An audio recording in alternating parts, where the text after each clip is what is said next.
Hello everyone, नमस्कार। एक बार फिर से स्वागत है आप सभी का लोधा जी क्लासेस के बीए प्लेटफॉर्म पर। दोस्तों, बीए सेकेंड ईयर में पाश्चात्य राजनीतिक चिंतक वाली सीरीज के अंतर्गत अर्थात कि पॉलिटिकल साइंस में पाश्चात्य राजनीतिक चिंतक वाली सीरीज को कंटिन्यू करते हुए इस पर दोस्तों हमारे कुछ सेशन अभी फुल डिटेल क्लासेस के रूप में हो चुके हैं। आज दोस्तों चूंकि एग्जाम पास में आ चुके हैं आपके, इसलिए इस सेशन को हम फिर से कंटिन्यू तो कर ही रहे हैं। साथ ही साथ में दोस्तों मैं इसका आपको एक ऐसा मॉडल पेपर प्रोवाइड कर रहा हूं जिसमें हम महत्वपूर्ण 15 प्रश्नों पर चर्चा करेंगे। इन 15 प्रश्नों से बाहर दोस्तों पेपर में कुछ नहीं जाने वाला है। 15 प्रश्नों के अंतर्गत ही आपका कंप्लीट कवर हो जाएगा। बहुत इंपॉर्टेंट क्वेश्चन है दोस्तों, बस ये याद रखिएगा कि चाहे एग्जाम आपके एक हफ्ते बाद हो या 15 दिन बाद या महीने भर बाद हो, आपको इन 15 प्रश्नों की तैयारी बेहतरीन तरीके से करना है। दोनों ही प्रकार के स्टूडेंटों को, एक वो जो कंप्लीट इस सब्जेक्ट को पूरी तरह से अच्छे से पढ़ चुके हैं, उनको भी दोस्तों एक पूरा सोर्ट में इन सभी क्वेश्चनों का अच्छे से रिवीजन लगाने की आवश्यकता है, जिससे कि आप टॉप कर सके बीए के अंतर्गत। और इसके अलावा जिन छात्रों ने अभी तक इस सब्जेक्ट को बिल्कुल भी नहीं पढ़ा है या थोड़ा बहुत पढ़ा है, अच्छे से याद नहीं है, तो वो दोस्त भी ध्यान से सुने। जो 15 प्रश्न मैं आपको आज प्रोवाइड करने वाला हूं, सिर्फ उन प्रश्नों की तैयारी कर लीजिए, आपका काम 100% हो जाएगा। आइए दोस्तों शुरू करते हैं इसी के साथ में अपने आज के सेशन को, जो कि आज का सेशन बहुत इंपॉर्टेंट होने जा रहा है। जैसा मैं आपको दोस्तों बता चुका हूं कि मॉडल पेपर के रूप में मैं आपको 15 क्वेश्चन, दीर्घ प्रकृति के क्वेश्चन प्रोवाइड करूंगा और साथ ही साथ में 10 प्रश्न में आपको लघु प्रकृति के प्रोवाइड करूंगा। इन प्रश्नों की तैयारी के साथ आपका ये पूरा सब्जेक्ट कंप्लीट हो जाएगा, है ना। और इसके आंसरों की दोस्तों अगर बात करेंगे तो अभी तक हम इस वाले सब्जेक्ट पर हमारी 15 क्लासेस हो चुकी है, 15 लेक्चर हो चुके हैं, है ना। रूसो तक हम डिस्कस कर चुके हैं और आज से ही रूसो का एक लेक्चर आज आने वाला है, अर्थात कि आज से फिर से कंटिन्यू हो जाएगा। लगभग 10 से 12 दिन और लगेंगे, इस सब्जेक्ट फुल डिटेल क्लासेस के रूप में भी कंप्लीट हो जाएगा। क्लियर है? तो आपको इन सबके आंसर हमारे लेक्चरों में मिल जाएंगे, बस थोड़ी सी मेहनत आपको भी करनी है इनके आंसर ढूंढने की। चलिए, सबसे पहला प्रश्न दोस्तों हमारा होगा कि प्लेटो के साम्यवाद का आलोचनात्मक परीक्षण कीजिए। पहला प्रश्न है, तो प्लेटो के साम्यवाद को आपको पूरे विस्तार से पढ़ने की आवश्यकता है। प्लेटो के जो साम्यवाद है दोस्तों, देखिए हमेशा क्या होता है दोस्तों, जब क्वेश्चन मैंने आपको दिया है कि प्लेटो के साम्यवाद का आलोचनात्मक परीक्षण कीजिए, तो यहां पर आपसे आलोचनात्मक परीक्षण पूछा गया है, मतलब कि प्लेटो का पूरा साम्यवाद और उसकी आलोचना भी आपको करनी है ना। तो कंप्लीट इसके बारे में पूछा गया है, तो आपको पढ़ना क्या है, प्लेटो का साम्यवाद, ये आपका मेन टॉपिक का नाम है। क्लियर है? चलिए, इसको अथवा में और कैसे एग्जामिनर पूछ सकता है, अथवा में कैसे पूछ सकता है, तो इसको पूछा जा सकता है कि प्लेटो व्यक्तिगत संपत्ति और पारिवारिक जीवन पर प्रहार करता है, किसमें, अपने साम्यवाद में। जब उन्होंने साम्यवादी धारणा दी तो साम्यवादी धारणा के अंतर्गत उन्होंने, अर्थात प्लेटो ने व्यक्तिगत संपत्ति और पारिवारिक जीवन पर प्रहार किया है, तो इस कथन को स्पष्ट करना है। इसी को अथवा में प्लेटो के संपत्ति एवं परिवार संबंधी विचारों की आलोचनात्मक व्याख्या कीजिए। प्लेटो के संपत्ति और परिवार संबंधी विचारों की आलोचनात्मक, तो देखिए प्लेटो के साम्यवाद में क्या कहा गया है, प्लेटो ने जो संपत्ति होती है व्यक्ति की, संपत्ति और परिवार, इन दोनों को उन्होंने रूढ़ बताया है, मतलब कि उसको इस तरह से व्यंग के रूप में मान सकते हैं कि उन्होंने अपने साम्यवादी धारणा के अंतर्गत संपत्ति और परिवार को व्यर्थ बताया है। तो इस धारणा का आलोचनात्मक परीक्षण आपको करना है। आइए नेक्स्ट क्वेश्चन देखते हैं। अगला प्रश्न है, प्लेटो के शिक्षा संबंधी विचारों का मूल्यांकन कीजिए। अगर दोस्तों आपने हमारी सभी क्लासेस कंटिन्यू फॉर्म को फॉलो किया है और क्लासेस अटेंड की है, प्लेटो, अरस्तु, सुकरात, ये सारी क्लास अगर आपने अटेंड किए दोस्तों, तो आपको यहां पर 1% भी कंफ्यूजन नहीं रहेगी। प्लेटो ने शिक्षा संबंधी क्या विचार प्रस्तुत किए थे, पूरे विस्तार से हमने आप लोगों को पढ़ाए हैं, है ना।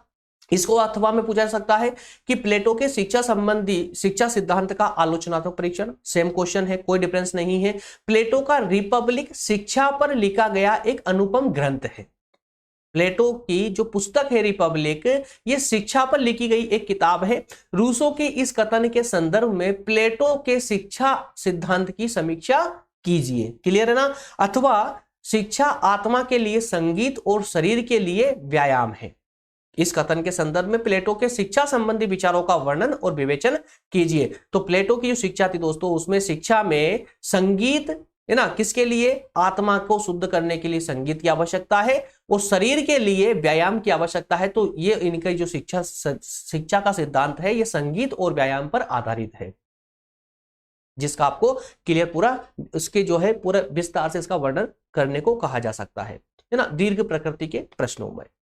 आइए अगला प्रश्न देखते हैं जो कि बहुत महत्वपूर्ण है दोस्तों, कि प्लेटो के आदर्श राज्य की अवधारणा, है ना। तो ये तो आपके शुरुआती पार्ट में ही है, प्लेटो का आदर्श राज्य। जब आप इसको वेस्टर्न पॉलिटिकल थिंकर्स वाले सब्जेक्ट को स्टार्ट करते हैं तो सबसे पहला पार्ट आपको क्या देखने को मिलता है, प्लेटो का आदर्श राज्य, ठीक है ना। इसको अथवा में रिपब्लिक जो इनकी पुस्तक है वो आदर्श राज्य पर लिखा गया एक ग्रंथ है। इस कथन के संदर्भ में प्लेटो के आदर्श राज्य की आलोचनात्मक व्याख्या कीजिए। तो यहां पर आपको आदर्श राज्य के बारे में वर्णन करते हुए साथ ही साथ में उस वर्णन का अर्थात उन विचारों का, आदर्श राज्य के विचारों का की आलोचना भी आपको करनी है। अथवा में है प्लेटो के आदर्श राज्य की प्रमुख विशेषताओं का वर्णन कीजिए, क्या ऐसा राज्य व्यवहारिक है या नहीं, अपने विचार प्रस्तुत कीजिए। क्लियर है। आइए नेक्स्ट प्रश्न देखते हैं, अरस्तु। तो अरस्तु के राज्य संबंधी विचारों का आलोचनात्मक वर्णन। दोस्तों अब यहां पर एक बात आपको विशेष रूप से याद रखनी है कि प्लेटो, अरस्तु और आने वाले और जो दार्शनिक हैं उन सभी ने लगभग सभी ने राज्य संबंधी विचार प्रस्तुत किए हैं। तो यहां पर आपको कंफ्यूज नहीं होना है या फिर इन सभी के विचारों को मिक्स नहीं करना है। और हो सकता है संभवतः कि जब आप पुस्तक से पढ़ते हैं तो आपके ये विचार मिक्स हो जाते होंगे, प्लेटो ने कौन से विचार प्रस्तुत किए थे, अरस्तु ने कौन से विचार प्रस्तुत किए थे। लेकिन ये उनके साथ बिल्कुल नहीं होगा जो हमारी जो फुल डिटेल वाली क्लासेस है वो अटेंड कर रहे हैं, क्योंकि हमने हर एक में एक अलग तरीका दिया है। प्लेटो को पढ़ाते वक्त हमने उनके विचार तो कुछ अलग तरीके से प्रेजेंट किए जिससे कि आप भूल ही नहीं सकते। अरस्तु के पढ़ाए तो उनका एक अलग प्रकार से, है ना। तो आइए अरस्तु के राज्य संबंधी विचारों को बताते हुए उनकी आलोचना करना है। अथवा में है कि राज्य का जन्म जीवन की आवश्यकता की पूर्ति के लिए हुआ है, किंतु यह जीवन को उन्नत बनाने के लिए कायम है। तो राज्य का क्या कहा अरस्तु ने कि राज्य का जो जन्म हुआ है वो जीवन की आवश्यकता के लिए हुआ था, लेकिन जो आज राज्य बना हुआ है वो जीवन को ऊपर उठाने के लिए बना हुआ है। तो इस कथन के विवेचना करना है। अथवा में है कि राज्य की उत्पत्ति, प्रकृति और उद्देश्य के संबंध में अरस्तु के विचारों की विवेचना कीजिए। क्लियर है। आइए अगला प्रश्न देखते हैं। अगला प्रश्न है हमारा, अरस्तु द्वारा किए गए शासन के वर्गीकरण का वर्णन और विवेचन कीजिए। नेक्स्ट है अथवा में है कि अरस्तु ने किन आधारों पर शासन का, कुल मिलाकर शासन के वर्गीकरण की यहां पर बात हो रही है, शासन का वर्गीकरण, ठीक है ना। इसके अलावा अरस्तु के अनुसार संविधानों के वर्गीकरण के सिद्धांत की व्याख्या कीजिए। संविधान मतलब कि विभिन्न प्रकार के शासन, और शासनों का वर्गीकरण मतलब को अलग अलग कैटेगरी में डिवाइड कर देना। क्लियर है। चलिए अगला प्रश्न देखते हैं। नेक्स्ट है, मैकियावेली को अपने युग का शिशु क्यों कहा जाता था, या फिर मैकियावेली अपने युग का शिशु का कहलाता था, समझाइए। ये कथन आपको स्पष्ट करना है। इसके अलावा अथवा में है, वह प्रतिभाशाली फ्लोरेंसवासी माफ कीजिएगा पूरे अर्थ में अपने युग का शिशु था।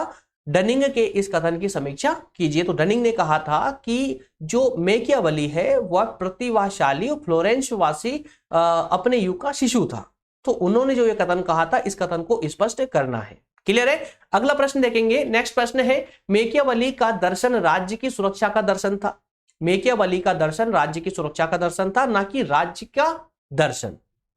समझिए कहानी को। यहां पर मैकियावेली ने जो विचार प्रस्तुत किए थे वो विचार राज्य की सुरक्षा के लिए थे, ना कि राज्य के बारे में बताने के लिए, है ना।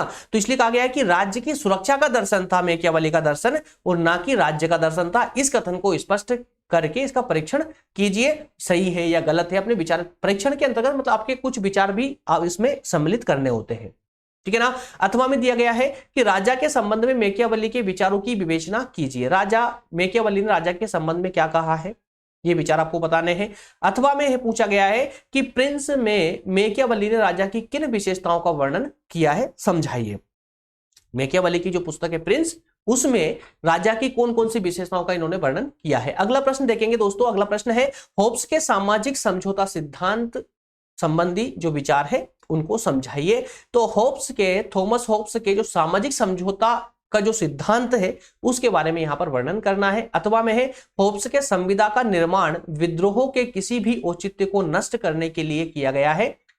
हरमान होब्स की संविदा ये हर्मान के द्वारा लिखा गया था। ये जो परिभाषा है याद रखिएगा यहाँ पर दोस्तों, देखिए ये एक थोड़ा सा कंसेप्ट अलग हो चुका है कि होब्स के संविधा का निर्माण विद्रोह के किसी भी औचित्य को नष्ट करने के लिए किया गया है। किसने कहा? ये हर्मान ने।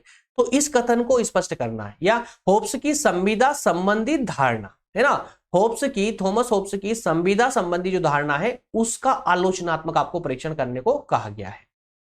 क्लियर है? आइए नेक्स्ट प्रश्न देखते हैं। अगला प्रश्न है, रूसो के सामान्य इच्छा सिद्धांत की आलोचनात्मक व्याख्या कीजिए। तो दोस्तों ये जो रूसो वाला कंसेप्ट है सामान्य इच्छा सिद्धांत, इस पर सेशन आज होने वाला है इवनिंग में 6 बजे, याद रखेंगे आप लोग। तो रूसो के सामान्य इच्छा सिद्धांत की आलोचनात्मक व्याख्या कीजिए, अथवा रूसो की सामान्य इच्छा ना तो सामान्य ही है और ना इच्छा है।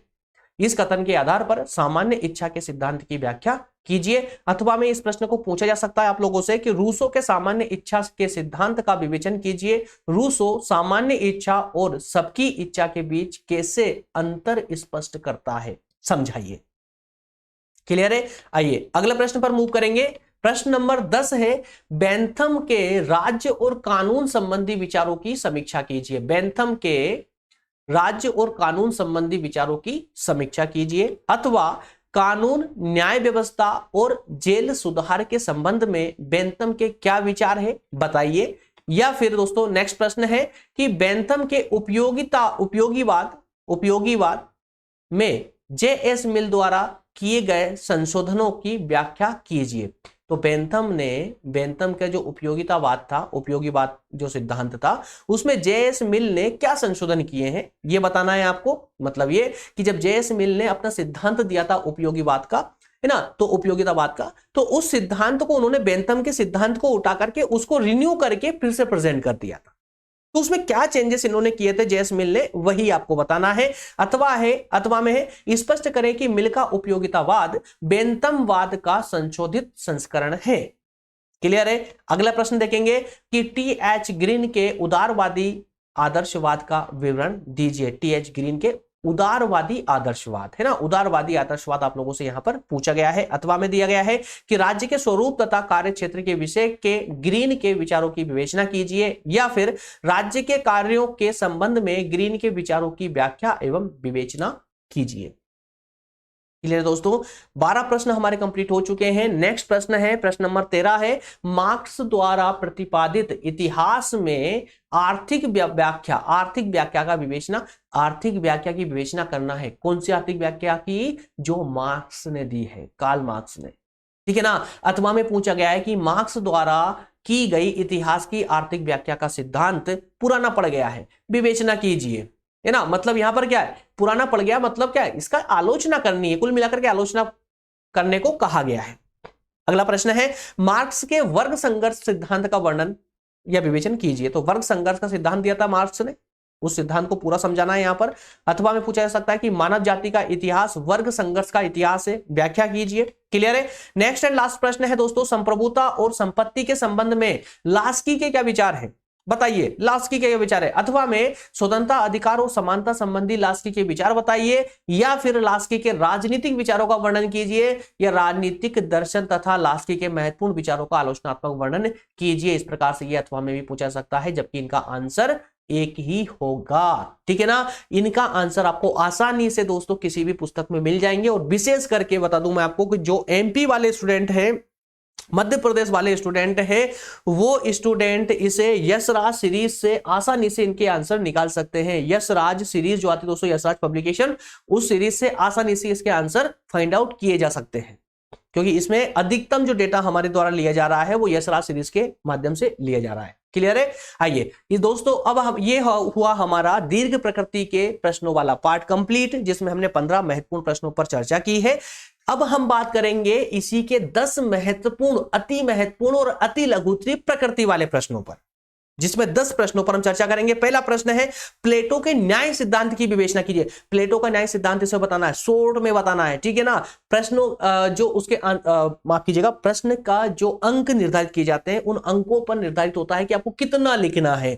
3 नंबर का प्रश्न है तो 30 अंकों 30 शब्दों में लिख करके छोड़ दीजिए। हो सकता है 5 अंकों में आ जाए तो 100 शब्दों के समथिंग आपको 100-150 शब्दों में आपको आंसर जो है कंप्लीट करना होगा। तो ये सबकी पूर्ति कर देगा दोस्तों, जिस प्रकार से इसमें आंसर दिया गया है इसका, का, है ना। तो प्लेटो के न्याय सिद्धांत की विशेषताएं बतानी है आपको। इसके बाद में नेक्स्ट प्रश्न है, अरस्तु के अनुसार क्रांति के कारण क्या है, क्रांति के क्या कारण थे अरस्तु के अनुसार, वो बताने हैं। अगला प्रश्न है, मैकियावेली के नैतिकता और धर्म संबंधी विचार बताने हैं, ठीक है ना, मैकियावेली के नैतिकता और धर्म संबंधी विचार। अगला प्रश्न है, लोक के प्राकृतिक अधिकारों का सिद्धांत क्या है, लोक के प्राकृतिक अधिकारों का सिद्धांत।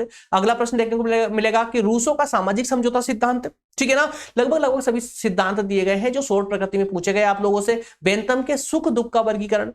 अगला प्रश्न देखेंगे, अगला प्रश्न, हीगल के द्वंद्ववाद की प्रमुख विशेषताएं लिखिए। नेक्स्ट है, ग्रीन ने स्वतंत्रता के क्या लक्षण बताए हैं।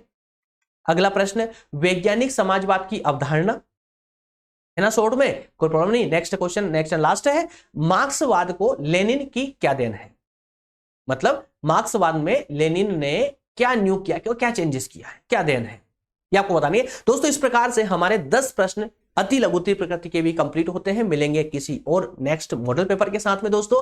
सेकेंड ईयर के लगभग कंटिन्यू सारी क्लासेस अब कंटिन्यू ही चलने वाली है, और अभी फिलहाल 15 अगस्त तक सभी क्लासेस दोस्तों सेकेंड ईयर की ही आपको मिलेगी। कल से टाइम पूरा अपने अपने समय पर निर्धारित हो जाएगा। एक क्लास आपको मॉर्निंग में 11 बजे मिलने वाली है, उसके बाद में आपको 3 बजे मिलेगी, फिर इवनिंग में 6 बजे, और फिर उसके बाद नाइट में 9 बजे। इस प्रकार से 4 लेक्चर आपको कल से पर डे मिलने वाले। कल संडे है बट कल से कंटिन्यू होने वाली क्लासेस, 3 लेक्चर आज भी आपको मिलने वाले इवनिंग में 6 बजे। इसी सीरीज में वेस्टर्न पॉलिटिकल थिंकर्स वाली सीरीज के अंतर्गत दोस्तों रूसो पर आज हमारी क्लासेस होगी, जहां पर फुल डिटेल में पूरे lecture continue topic wise topic चल रहे हैं। इन सबकी जो पीडीएफ है दोस्तों, जो नोट्स है, वो आप डिस्क्रिप्शन से आसानी से डाउनलोड कर सकते हैं। मिलेंगे नेक्स्ट सेशन में दोस्तों, तब तक आप सभी का बहुत बहुत धन्यवाद। Thank you.